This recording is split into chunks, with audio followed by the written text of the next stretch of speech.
Welcome. Wherever you are right now, whatever kind of day you just had, you can let your shoulders drop. You made it here, and here is a good place to land. Welcome to Stillwater Grace. If this is your first night with us, this is a place for people who want to end their day the way Scripture tells us to end it. Not scrolling, not replaying every conversation from today, but resting in the presence of God. We believe He leads you beside still waters. That is not just our name, that is a promise. And tonight, we are going to stand inside it together. Tonight is a little different from some of our other evening prayers. We are not going to move through several psalms tonight. Instead, we are going to spend this whole hour in one place, one chapter from the Gospel of John, chapter 14. This is the night Jesus sat with His closest friends at the table, hours before everything changed, and He spoke to them so they would not fall apart with fear. He knew what was coming. They did not, and so He gave them words to hold on to in the dark. Those words were not only for the men sitting at that table 2,000 years ago. They were written down, preserved, carried across centuries, so that you could hear them tonight, in your own room, in your own kind of dark. We will spend our time together this way tonight. First, we will read a portion of John 14, slowly, the way it was meant to be heard. Then we will sit with it. We will let it open up, phrase by phrase, so you actually understand what Jesus was saying and why it mattered to the men who heard it first and why it matters to you now. Then we will read the next portion and open that one too. Reading, then understanding. Reading, then understanding. Not a lecture, not a study session with a notebook and a highlighter. Just a slow walk through the words of Jesus. The kind of walk that lets truth settle into you instead of just passing by you. By the end of tonight, 6 things Jesus said in this one chapter will have made a home in your heart. His promise that your heart does not have to be troubled. His claim to be the way, the truth, and the life. His promise that to see Him is to see the Father. His promise that you will never be left alone. His promise that this separation is only for a little while, and His gift of a peace that does not depend on your circumstances. 6 truths spoken in one sitting at one table on the hardest night of Jesus' earthly life. He was not teaching a class. He was preparing His closest friends for a loss they could not yet fully understand. And He chose, in that final, unhurried hour, to spend His words on comfort rather than instruction, on presence rather than prediction. That tells you something about what mattered most to Him when time was short. It was you and people like you, centuries later, still needing exactly what He said that night. You do not need to remember every word. You do not need to take notes. You do not even need to keep your eyes open much longer. You just need to stay and listen and let Him speak. So settle in now. Let your body sink into wherever you are lying. Let the noise of today start to fade. Jesus is about to speak, and He is speaking to you. John chapter 14 begins like this. Let not your heart be troubled. You believe in God, believe also in me. In my Father's house are many rooms. If it were not so, would I have told you that I go to prepare a place for you? And if I go and prepare a place for you, I will come again and receive you to myself, that where I am, you may be also. Picture the room those words were spoken in. Jesus and his disciples had just finished a meal together. He had washed their feet, one by one, like a servant. Then he said something that must have landed like a stone in their stomachs. One of them would betray him, and he himself would soon be leaving. Peter, always the first to speak, asked where Jesus was going. Jesus told him he could not follow now. Peter, wounded, insisted he would lay down his life for him, and Jesus gently told him that before the night was over, he would deny even knowing him 3 times. That is the room these words were spoken into. Not a peaceful room, a room full of confusion, fear, and the sense that something was slipping out of their hands. And it is into that exact atmosphere that Jesus says, "Let not your heart be troubled." Notice what he does not say. He does not say, "Do not be troubled," because nothing bad is about to happen. Something very bad was about to happen. Within hours, Jesus would be arrested. Within a day, he would be dead. He does not promise them an easy road. He tells them not to let their hearts be troubled in the middle of a genuinely hard one. That distinction matters for you tonight. Maybe your circumstances have not changed since this afternoon. The diagnosis is still the diagnosis. The bill is still due. The relationship is still strained. Jesus is not asking you to pretend otherwise. He is offering you something sturdier than a change in circumstances. He is offering you a place to stand while the circumstances stay exactly as hard as they are. He tells them to believe in God and to believe also in Him, placing Himself plainly in the same category as the Father they already trusted. This was not a small claim. In every other conversation about faith in that culture, belief in God stood alone as its own category. Jesus places His own name directly beside it, as though trusting Him were no different from trusting the God of Abraham, Isaac, and Jacob. He is not offering Himself as one more source of comfort among many.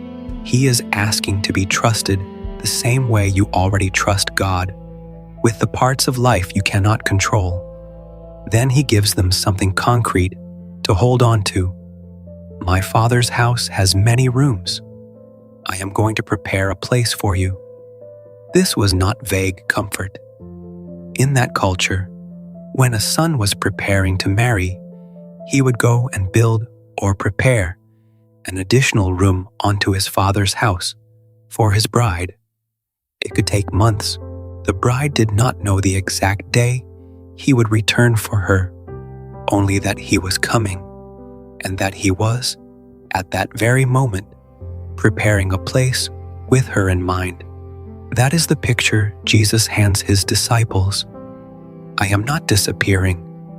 I am going ahead of you to prepare something, and when it is ready, I will come back for you myself, so that where I am, you will be too. Let that settle for a moment. The promise here is not simply that you will get into heaven someday. It is that Jesus Himself is preparing a specific place with you in mind, and that He intends to come back and get you personally, rather than simply leave the address behind for you to find on your own. You are not an afterthought to Him. You are not managing on your own until further notice. Somewhere, even now, He is preparing. So when your heart wants to spiral tonight, when it starts running through everything unresolved, everything unfinished, everything you cannot control, you have somewhere to put that anxious energy, not into pretending things are fine, into remembering that the God who let His own heart be troubled on your behalf hours before His own arrest is the same God preparing a place for you even now, tonight, while you rest, think about how much of your own worry, if you're honest, is really about the unknown, not knowing when the situation will resolve, not knowing what tomorrow's conversation will bring, not knowing how a season of waiting will end. Jesus does not remove the unknown from your life tonight. He gives you something to stand on inside it. You do not need to know every detail of what is coming. You only need to know who is preparing it, and that He has never once forgotten to finish what He started. Jesus keeps going, and you know the way to where I am going. Thomas said to Him, Lord, we do not know where you are going. How can we know the way? Jesus said to him, I am the way, and the truth, and the life. No one comes to the Father except through me. Thomas gets a bad reputation in a lot of retellings of the Gospels, remembered mostly for doubting the resurrection later on. But look at what he does here. He asks the question the other disciples were probably too afraid to ask out loud. Lord, we do not know where you are going. How could we possibly know the way? That is an honest question. And it is worth noticing that Jesus does not correct Thomas for asking it or shame him for not already knowing. He answers him directly, and the answer is one of the most quoted, most argued over, and most misunderstood sentences in the entire Bible. I am the way, and the truth, and the life. No one comes to the Father except through me. People sometimes hear that sentence and only hear exclusion in it, a line being drawn, a door being shut. But listen to it again. In the context it was actually spoken in. Thomas was not asking a theological question about world religions. He was asking a practical, frightened question. My teacher is leaving.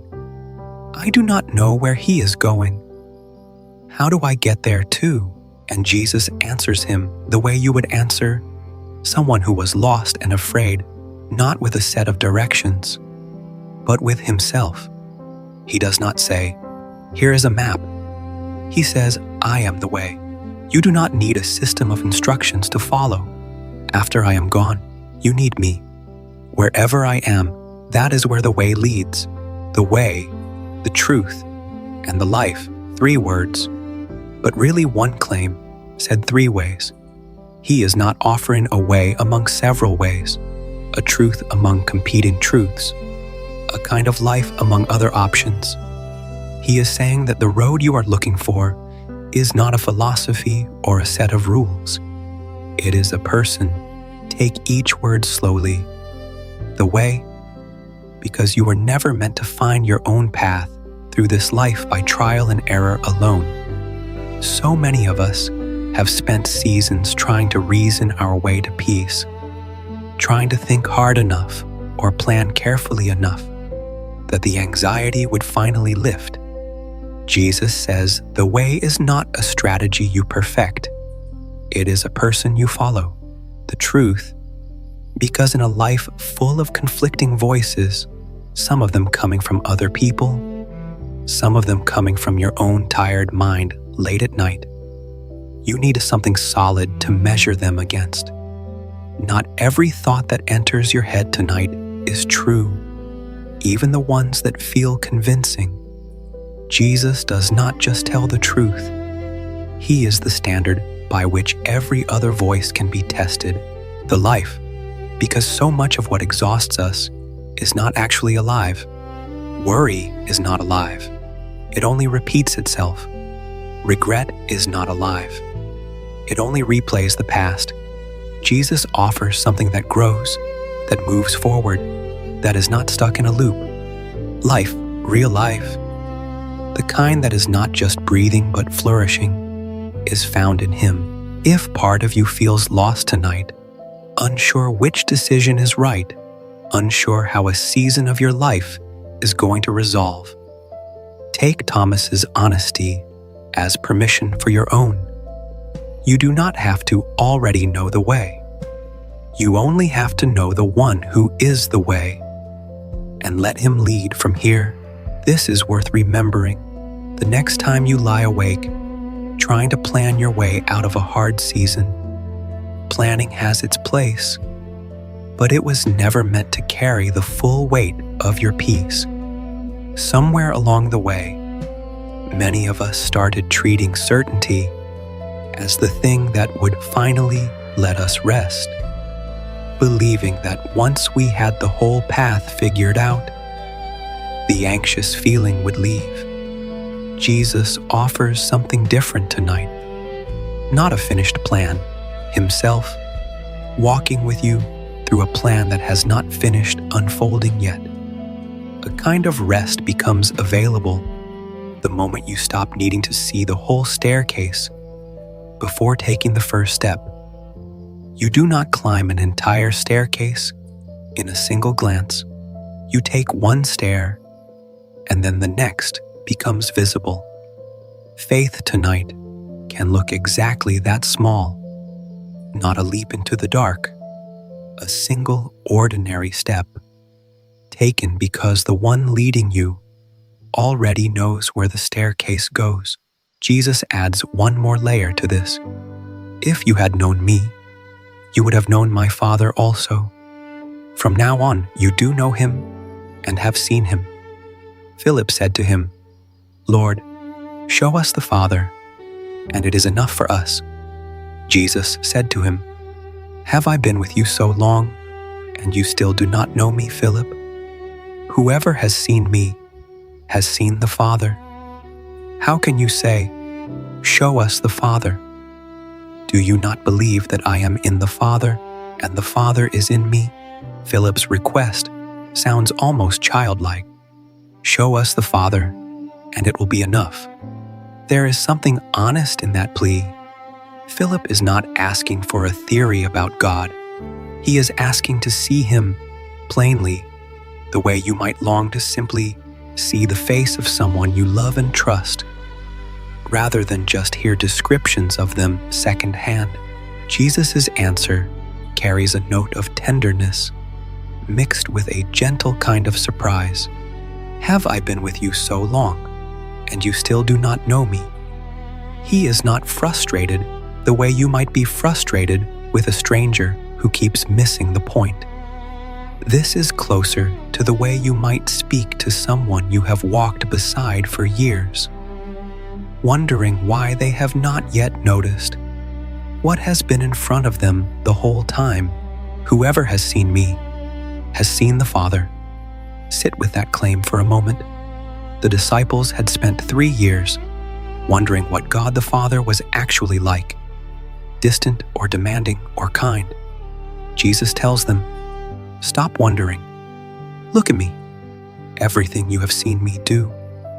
The patience, the healing, the meals shared with people everyone else had written off, the tears at a friend's grave, the towel wrapped around his waist to wash dirty feet. That is not just what Jesus is like. That is what God is like. If you have ever quietly wondered whether God is disappointed in you, whether he is keeping score, whether he is more like a demanding judge than a loving father, this is where you go to check. Not to a feeling, not to a fear you inherited somewhere along the way, maybe from an earthly father who was not patient, who was not kind, who was not there, to Jesus, to the way he treated the people nobody else wanted to sit with. That is your answer. That is what the Father is like. And then Jesus says something that must have seemed almost impossible to the men listening. Truly, truly I say to you, whoever believes in me will also do the works that I do, and greater works than these will he do, because I am going to the Father. Whatever you ask in my name, this I will do, that the Father may be glorified in the Son. This is not a promise that every request gets answered exactly the way you imagine it. It is a promise about relationship, about access. Asking in His name is not a magic phrase attached to a wish list. It means asking in a way that fits who He is and what He is doing. The way a trusted representative acts on behalf of the one who sent them. When you pray tonight, you are not shouting into an empty sky, hoping something happens to land. You are bringing your requests to a Father who has already shown you exactly what He is like through a Son who is not far from you tonight. There is something quietly freeing in this too. You do not need the perfect words when you pray. Philip did not have the perfect words. He simply asked to see God plainly without dressing it up. Jesus did not correct his lack of sophistication. He answered his honesty. Whatever you bring to Him tonight, however plainly or clumsily it comes out, is enough. He is not grading your prayer. He is listening to your heart. Some of the truest prayers ever prayed were short and unpolished. A tax collector who could only manage, "Have mercy on me." A father who admitted, "I believe, help my unbelief." A thief on a cross who simply asked to be remembered. None of them had time to prepare eloquent words, and none of them needed to. If tonight all you can manage is, "Help me," or "I am tired," or "I do not understand," that is enough. That has always been enough. Jesus is not finished. He tells them something that must have felt, at first, like more loss. "If you love me, you will keep my commandments. And I will ask the Father, and He will give you another helper to be with you forever, even the Spirit of truth, whom the world cannot receive, because it neither sees Him nor knows Him.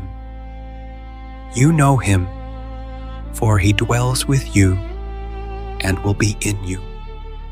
I will not leave you as orphans. I will come to you." Try to feel this the way the disciples would have felt it. For 3 years, Jesus had been physically present with them. When they were confused, they could ask Him. When they were afraid, they could look at His face and see how He responded to the storm, to the crowd, to the accusation. He had been their anchor, sitting right there at the table. And now He was telling them He was leaving. Anyone would hear that as loss. But Jesus reframes it. He does not say, "I am leaving and you will be alone." He says, "I am leaving and I will ask the Father to send you another helper, a helper who will be with you forever, not just for a season, not just for 3 years, but forever." The word behind helper in the original language carries the sense of someone called alongside you, an advocate, a comforter, someone who stands with you in a difficulty rather than simply observing it from a distance. And here is the part worth sitting with. Jesus had been with them. The Spirit, He says, will be in them. That is not a downgrade. That is an upgrade beyond what they could have imagined. A presence that walked beside them was about to become a presence that would live inside them, never stepping outside to rest, never asleep in another room, never separated from them by distance or by circumstance. Then Jesus says the line that answers exactly what a frightened person needs to hear. "I will not leave you as orphans." Think about what that word carries. An orphan is not simply someone who is alone. An orphan is someone who has been left by people who were supposed to stay. Jesus takes that specific fear, the fear of being abandoned by the one you counted on, and speaks directly into it. "I will not do that to you. I will not leave you as orphans. If somewhere in your story, someone did leave who was supposed to stay, if you know what it feels like to be told someone would always be there, and then watch them go, this verse was written with you in mind. Jesus is not making a general promise about spirituality. He is making a personal promise about presence. He knows exactly what abandonment does to a heart, and he is telling you plainly that is not what he does. Think about how this helper actually shows up in an ordinary day, not usually in dramatic ways, more often in the quiet nudge to call someone who crosses your mind for no clear reason, in the sudden calm that settles over you in a moment you were dreading, in the verse that comes back to you exactly when you need it, though you have not thought about it in years. That is not coincidence. That is the helper Jesus promised, doing exactly what he said he would do, staying close, staying present, staying inside. You may feel alone tonight in your house, in your marriage, in your diagnosis, in your grief. But the Spirit of God, Jesus said, dwells with you and will be in you. Not near you, in you. That is as close as presence can get. You are not managing this life with occasional visits from God. You are carrying His Spirit with you into every room you walk into tomorrow, into every conversation, every waiting room, every quiet moment when no one else is watching. Consider what this means for the parts of your life no one else sees. The late-night worry you have not told anyone about. The decision you are still weighing alone. The grief you carry quietly so as not to burden the people around you. None of that is unseen by Him. He is not waiting for you to explain it before He shows up. He is already there, in it, with you, because that is exactly what He promised the night before He died. Jesus continues, and here He says something that fits this exact hour of the night in a way that is almost startling. Yet a little while, and the world will see me no more, but you will see me. Because I live, you also will live. In that day, you will know that I am in my Father, and you in me, and I in you. A little while. That phrase is worth pausing on tonight. Of all nights, the disciples heard it as a promise about the short gap between the crucifixion and the resurrection. 3 days that must have felt endless while they were living through them. But there is something here for the ordinary nights of your life too. The nights when God feels quiet, when prayers seem to go unanswered, when a season of waiting stretches longer than you expected. A little while is not the same as forever. Whatever feels unresolved in your life tonight, whatever silence you have been sitting in, Jesus does not promise it will never end. He promises it is only for a little while. The world may not see Him working. You may not always sense Him working. But He tells His disciples plainly, you will see me, not the world. You, because I live, you also will live. There is something worth noticing in the order of that sentence. Your life is not separate from His. It is tied to His, drawing from His, sustained by His. On the nights when your own strength runs out, and it will, on some nights, it simply does. You are not relying on a reserve tank of your own willpower.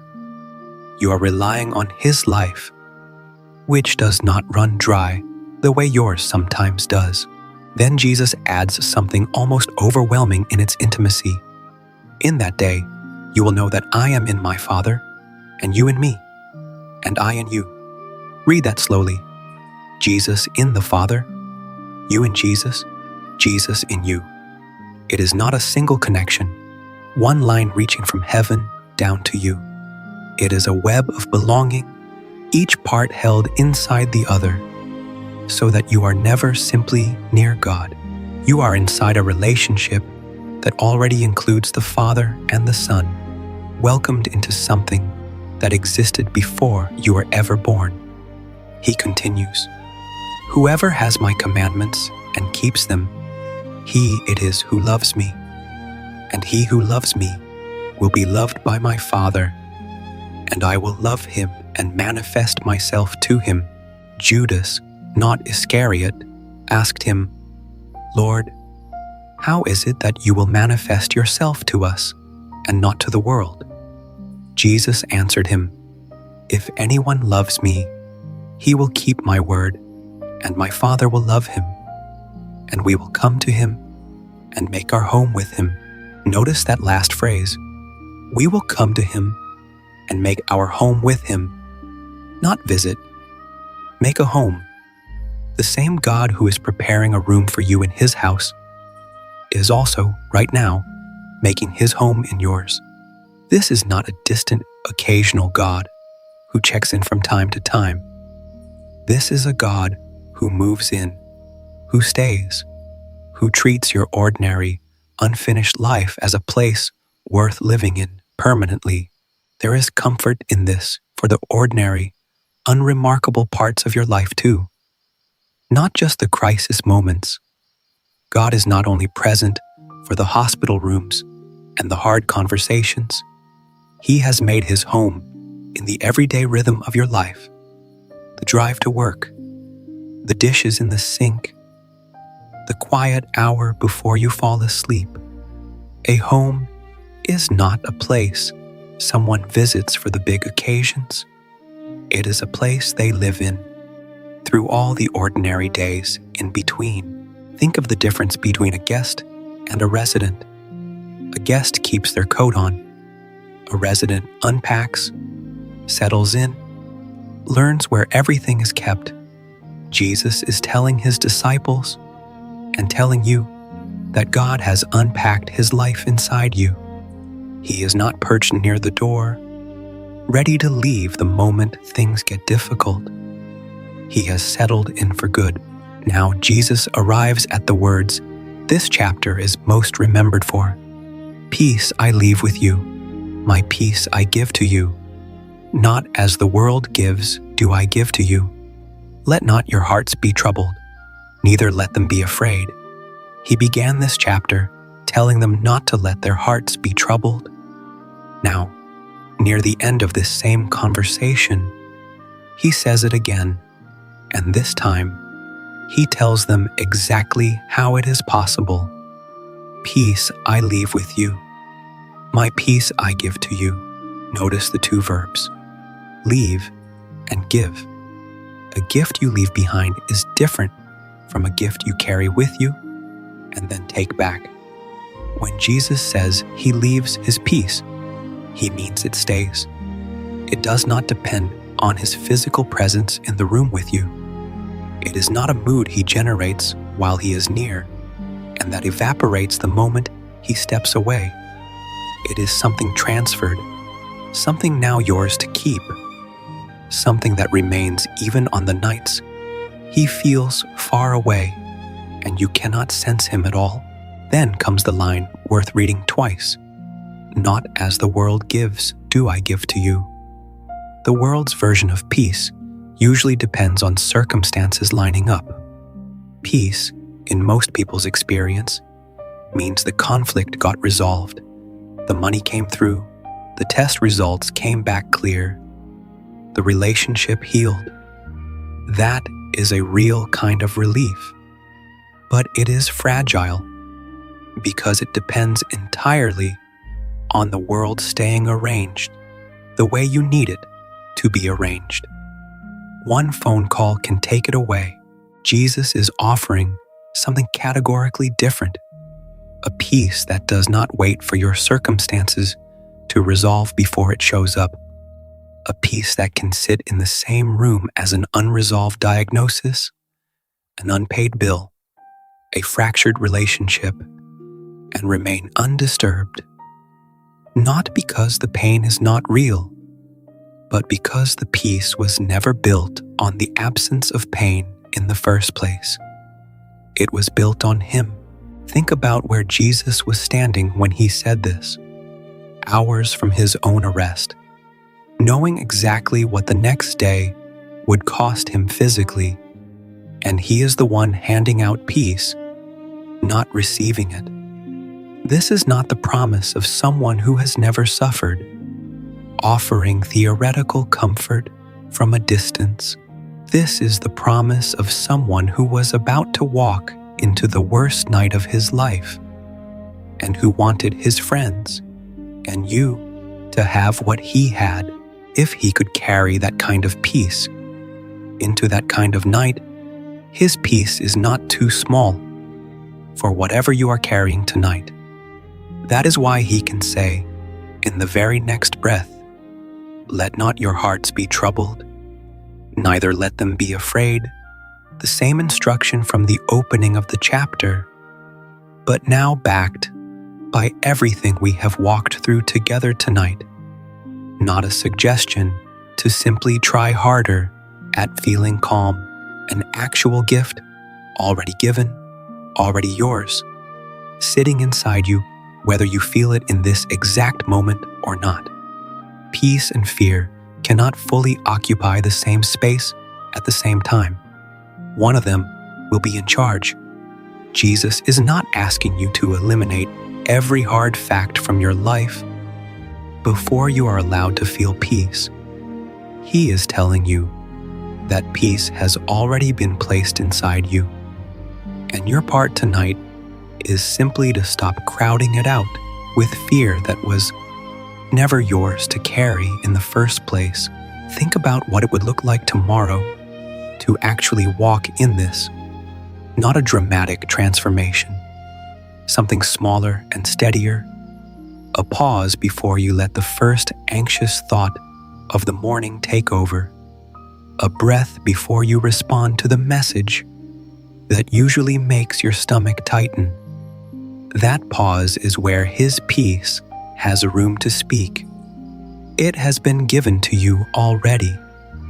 You are simply learning to let it lead, and tonight, before sleep, that pause looks even smaller than that. It looks like closing your eyes without needing tonight's questions answered. It looks like letting the unresolved stay unresolved a little longer, not because you have stopped caring, but because you have handed it one more time to someone who was already carrying it. So, here is what we do with everything Jesus said in this chapter tonight: the untroubled heart, the way and the truth and the life, the Father seen through the Son, the Spirit who will never leave you as an orphan, the little while that will not last forever, and the peace the world cannot give and cannot take away. We do not just hear these truths, we bring them honestly into prayer. Lord Jesus, tonight I bring you what is actually troubling my heart, not the version I show to other people, but the real weight I have been carrying since this morning. You told your disciples not to let their hearts be troubled, not because nothing hard was happening, but because you were bigger than what was happening. I need that to be true for me tonight too. If it is my health that is troubling me, Lord, I bring that to you now. You know what the doctors have said, and you know what I am still waiting to hear. I ask for your peace to sit with me in the waiting, not just in the answer. If it is my family, Lord, I bring that too. The relationship that feels strained, the child I am worried about, the parent I am watching grow older. You have not forgotten any of them. You are preparing a place, and in the meantime, you are present with each of them, just as you are present with me. If it is my work, or my finances, or a decision I do not know how to make, I lay that down as well. You are the way. I do not have to see the whole road tonight. I only have to take the next step, and you have already promised to walk it with me. And if it is not my own life pressing on my heart tonight, but someone I love, I bring them to you now too. The friend who is walking through something hard, the family member I have not known how to reach, the person whose name comes to mind right now, unprompted. You already know their need better than I could ever explain it. Let your peace reach them tonight, the same way I am asking it to reach me. I also bring you the things I am ashamed to say out loud, Lord. The resentment I have not let go of, the fear I have not admitted to anyone, the way I have handled this week that I am not proud of. You already know all of it, and you are not leaving. You told your disciples you would not leave them as orphans, and that promise did not come with conditions about how well they had performed that week. It does not come with conditions for me either. Thank you that you are not distant from what I am going through. Thank you that you are, even now, preparing something for me, the way you prepared a place for the ones who sat with you at that table. I do not always feel that. Tonight, help me to believe it. You said whoever has seen you has seen the Father. So tonight, when I picture God, let me picture you, patient with the ones everyone else gave up on, gentle with the ones who doubted, present with the ones who felt forgotten. Let that be the God I fall asleep trusting tonight, not the version of Him I have feared in weaker moments. And Lord, thank you that you did not leave me as an orphan. Whatever has been left behind in my story, whoever has walked away, you have not. Your Spirit is not visiting me tonight. Your Spirit is in me. Let that be more real to me than my loneliness. Thank you that whatever I am waiting on right now is only for a little while. It does not feel little while I am inside it, Lord. But you have never once been late, and you are not starting tonight. Help me to rest inside the waiting instead of fighting it. Give me your peace now, not the world's kind, which depends on everything going right, but yours, which does not. Let it sit here with me in this room, exactly as it is tonight, unresolved circumstances and all. Let not my heart be troubled. Let it not be afraid. Say this quietly now, in your own heart, as your own words. I believe you are preparing a place for me. I believe you are the way, the truth, and the life. I believe that in seeing you, I see the Father. I believe your Spirit lives in me, and I am not an orphan. I believe this season is only for a little while, and I receive your peace tonight. Not the world's peace, but yours. You do not have to say it perfectly. You do not have to feel every word land the moment you say it. Faith at the end of a long day often sounds more like a whisper than a declaration, and God has never asked for a performance. He is not measuring the strength of your voice. He is listening to the direction your heart is turned. If tears come while you pray this, let them come. Tears are not a sign that your faith is weak. Often they are a sign that something true has finally reached a place words alone could not get to. Jesus, at another table, on another night not far from this one, wept at the grave of a friend before he raised him. He is not uncomfortable with your tears. Scripture tells us he keeps them. He does not ignore them. Now, let your body do what your heart just did. Let go. Feel the weight of your head where it rests. Feel the place where your body meets the bed, or the couch, or the chair beneath you. You do not have to hold yourself up right now. You do not have to hold anything up right now. Whatever is unresolved tonight, the conversation you keep replaying, the decision you have not made, the person you are worried about, the future you cannot see clearly, you can set it down here, not because it stopped mattering, because it was never supposed to be carried by you alone in the first place. He is preparing a place for you. That work is happening, whether or not you are awake to think about it. You can rest. He is the way. You do not need to map out tomorrow morning before you can sleep tonight. The way will still be there when you wake, and He will still be walking it with you. He is the truth. Whatever fearful thought tries to speak the loudest as the house goes quiet, it does not get the final word tonight. His word does. Whoever has seen Him has seen the Father. So the God watching over you tonight is not distant, not disappointed, not keeping score. He is exactly as patient and as near as Jesus was to the people He loved. His Spirit is in you right now, in this exact room, in this exact bed, not visiting, living there.